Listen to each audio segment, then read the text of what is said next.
FYI, this is the second time that I record this video. I even edited the other one. But I'm just going to do it because if I don't do it now, I'm never going to do it. So let's talk about postpartum, okay? Postpartum, and I'm just going to tell you guys, like, straight up, postpartum has been so difficult for me. So incredibly difficult. If you don't already know, I have 4 kids. I didn't have kids for 7 years, 8 years almost. Thinking we were done. We actually were done. We were not planning on having any more. But anyways, we decided to have another one, and I don't know if it's the craziness of number 5, as if 4, 3, and 2 weren't already crazy enough. But it's just a ton of work. And I do want to clarify while I'm sharing this that please do not compare your situation to mine or to anybody else's for that matter that you know. Even if you have similar situations, nobody has your same life with your same kids, your same number of kids, your living situation, your husband's work. Nobody's living your life. Please do not compare yourself. I'm just telling you, it was so stinking hard for me to function this year.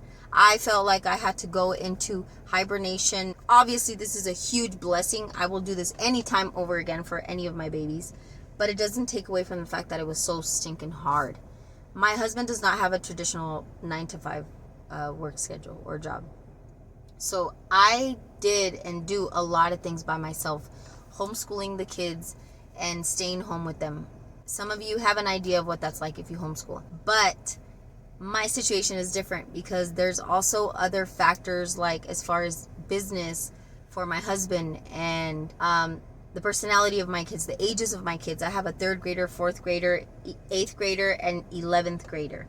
So I don't want to say that postpartum was just hard because of all the physical and emotional changes that are going on in your body and adjustments, all the hormones. But I do want to mention that it was also very difficult because we had and have a lot of family things and just life things going on that I don't know are going on in your family in the same way. Or like I said, this is just my situation, and I have to emphasize that. Matter of fact, I can't emphasize it enough. It was really hard. I was not able to meet a lot, am not able to meet a lot with friends or do things like that because I have to be present. My kids are my priority. They always will be. My husband, my home, that is my first ministry. And so in that, it just requires all of me. And then some. It's been very humbling because I always like to say, like, I may be alone, my husband might be at work most of the time, but it's the Lord and I. He's got me. He's the one helping me raise these kids. And when my husband is home, he helps as much as he can. And my heart goes out to you if you don't have a support system or a husband to help you in that way. I just can't imagine, because postpartum is so stinking hard. I don't know how. I just send you a huge hug if you're struggling and you don't have the support system. My mom was here also 2 weeks helping me clean my house, take care of my kids, and do all of that for me. I do want to say at the beginning, I think I just put a certain pressure on myself to nurse. I am nursing her. I have been nursing her. And it's probably the longest that I've nursed any of my kids. But I did put this certain pressure on myself of, you have to go through with this. And like, I would literally bite down on something like this every time I was going to latch her on because it was so extremely painful. I just couldn't handle it. I had to just push through that. I'm glad that I did now. But at the time, I really wanted to quit. My husband even told me, like, Nancy, if you don't have to do this if you don't want. And I broke down when he said that because I don't know why I felt like I needed that reassurance from somebody. It was just something that I wanted to do to nurse her. Now I'm glad I didn't quit. But in the moment, I so wanted to quit. I did not want to do that anymore. It was just very hard. I was very, like, I don't remember, like, in my younger years being very anxious about stuff, but when I left the hospital, I was very anxious in the car, just sitting there watching the cars go by. I remember even feeling, like, fearful of driving a car myself. I don't know, it was just this really weird thing. When I got home, I didn't know, like, where to put her, how to lay with her in bed. Granted, it had been a few years, but still, it was just a lot. It was very overwhelming. I was very stimulated, like overstimulated easily by the noise. I remember she would just cry and cry and cry, and my husband would sometimes be like, oh, just leave her a little bit longer, she'll be fine. And I just could not mentally handle listening to her cry anymore. Like, I rather just hold her and not hear her cry because it was that overwhelming to me to hear her cry so much and so long. It was hard because of that. It was hard to just see the house. And even now, this is something, what I'm about to say, that I still struggle up to this day. It was hard to watch my house like just be messy, just because that's where we're at with homeschooling.